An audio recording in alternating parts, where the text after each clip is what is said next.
Are you ready? Mm-hmm. I don't know. Can you see the pictures? Yeah, I can see them. Okay, this is a picture of Donnie and I the day we got married. That was June 18th, 1966. Very happy day. We were just two young kids in love, you know? And it lasted 54 years.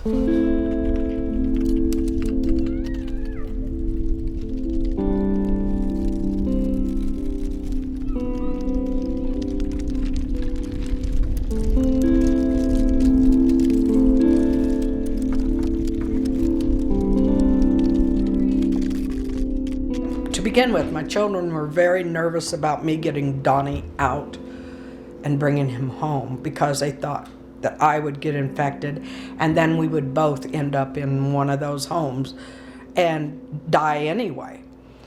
And I told them finally, I said, I just can't do it. But I wouldn't allow them to come down. So I was alone. I'm sorry. Very much alone, getting these robocalls that people are really, really sick in there. And it was horrible. It was like a nightmare. And it continued, believe me, got worse, you know.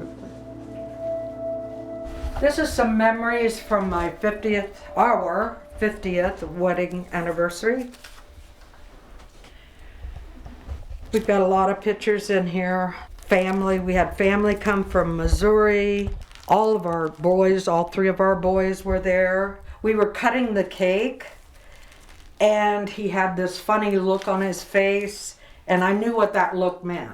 And I just whispered in his ear, "Do not do this." And he didn't. I did get to visit him through window visits and a cell phone. And every time I saw him, he never had on a robe.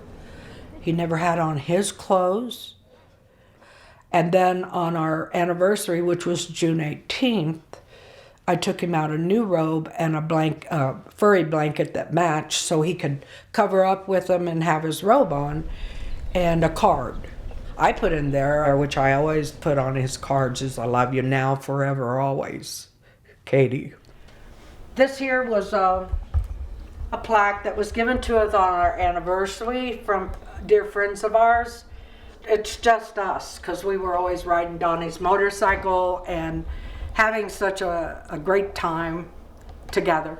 I started getting these robocalls from Granite Creek telling me how many patients, how many staff. Sunday, how many patients, how many staff had COVID. And then I started getting him out. And before they transported him, I got a call saying his fever was really high and they were going to test him again for COVID before they released him. To this day, they have never let me know what that test proved. He came home, he had like 102, 103 fever. His oxygen was nothing.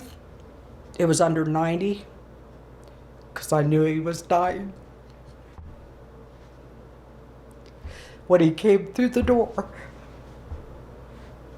I knew he was. When he came from there.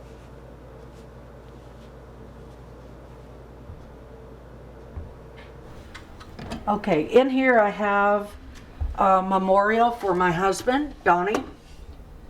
This was made by my sister-in-law, Sandra Cunningham, and I love it very much, and I thank her very much for that beautiful memorial for her brother.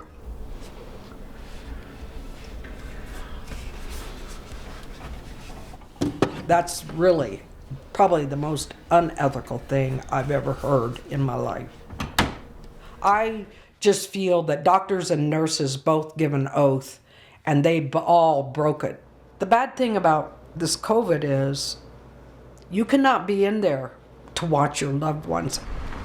People need to be in there and keeping an eye on what's going on. They were supposed to take care of our loved ones.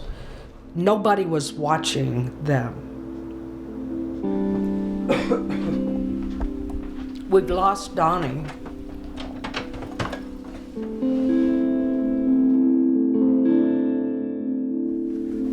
He was the head of our family. I'll miss him. My sons are gonna miss him. His grandchildren, everybody misses him. I've not put these in any kind of an urn or anything because we will both be together at one time in a mausoleum in Douglas, Wyoming. It'll get better for us, time heals. But the way he died will never heal. We can let him go, but we can't forget how he died and why.